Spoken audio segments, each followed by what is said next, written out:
finishing round for Barangay Ginebra. Pag-usapan muna natin ngayon yung huling laro ng Ginebra. And this was Standhardinger.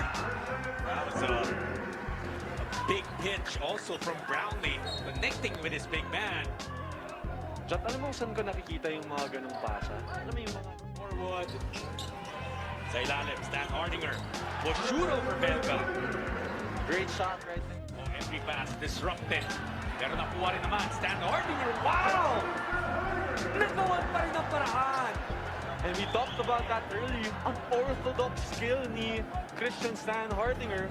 Pahulog na siya dun. Nashoot pa niya yung tira. Ito si Pinko. To Standhardinger.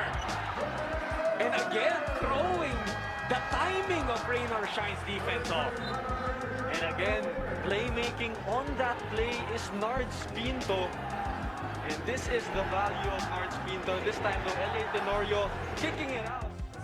Caraco had a great first half, pero Barangay Ginebra answering back right away. Not really. Available. Pero guys like Pinto trying to make things happen. As well as Christian Standhardinger. Before to shoot.